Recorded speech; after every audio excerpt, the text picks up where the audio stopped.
Hi everyone, let's get straight to it. Today we're looking at a vehicle that never tried to look intimidating, but somehow ended up in real combat anyway.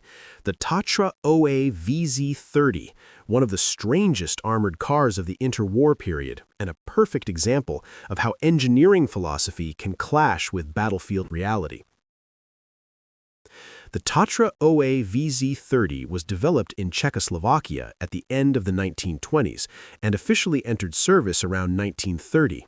On paper, it was meant to be a modern, lightweight, armored reconnaissance car.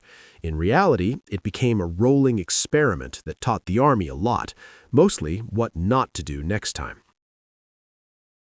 Let's start with the layout, because this is where the OA VZ30 immediately feels different.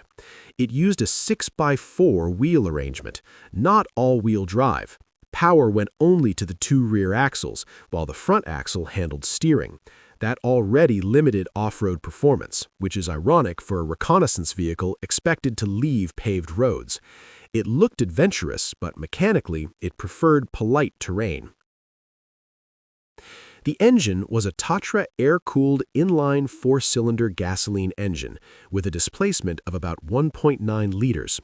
Power output was modest, approximately 32 horsepower. No turbo, no magic, just honest mechanical effort. Torque figures were not officially published in period documentation, but based on engine size and design, historians estimate around 100 Newton-meters, which equals roughly 74 pound-feet of torque.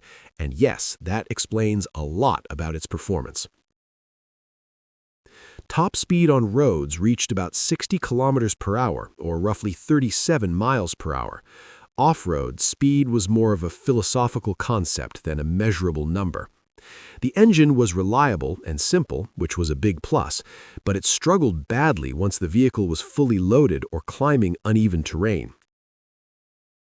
Now let's talk armor, because calling this an armored car requires a little generosity. Armor thickness ranged from 5 to 6 millimeters, which is about 0.2 to 0.24 inches. This was enough to stop rifle fire at longer distances and deflect fragments, but heavy machine guns, anti-tank rifles, or even concentrated small arms fire could become a serious threat. The armor was riveted, not welded, which meant that impacts could send rivets flying inside the cabin, a feature nobody asked for. Armament was minimal, but practical for reconnaissance. The OA VZ30 carried two 7.92mm machine guns, usually vz.26 or vz30 types. One was mounted in the turret, and another could be repositioned for limited rear or side coverage. Ammunition capacity was decent for patrol work, but sustained combat quickly showed that this vehicle was not meant to stay and fight. Crew size was typically 3 men: driver, commander, and gunner. Interior space was extremely tight. No padding, no comfort, and definitely no long-distance luxury. After a few hours inside, the crew didn't just gather intelligence, they gathered back pain, bruises, and a deep appreciation for open air.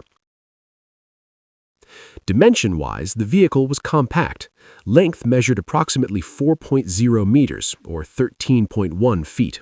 Width was around 1.9 meters, or 6.2 feet, and height reached about 2.3 meters, or 7.5 feet.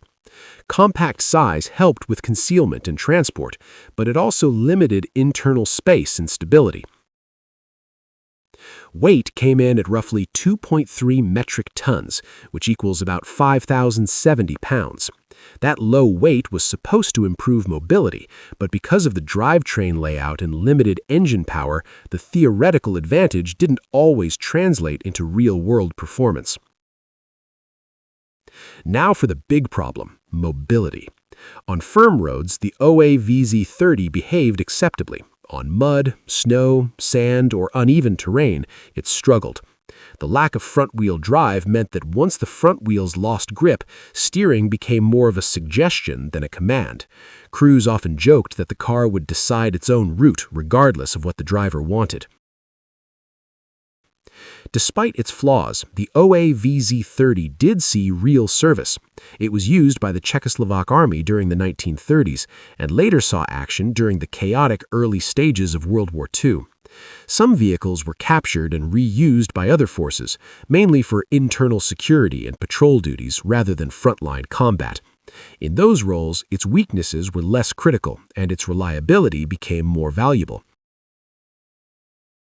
One underrated advantage was the air-cooled engine. No radiator meant no freezing coolant in winter and fewer problems from bullet damage to cooling systems.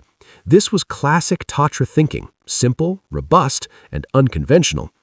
Unfortunately, good ideas don't always save bad overall concepts. So what do we make of the Tatra OA VZ30 today?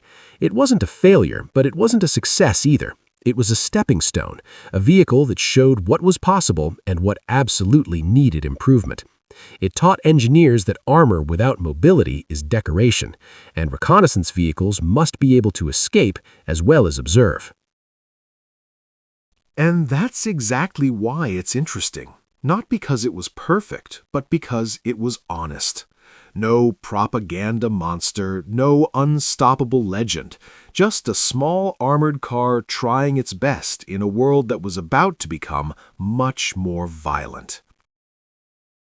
If you enjoy these deep dives into strange, flawed, and fascinating machines from automotive history, make sure to subscribe. There are plenty more odd vehicles ahead. And trust me, some of them make this one look completely sane.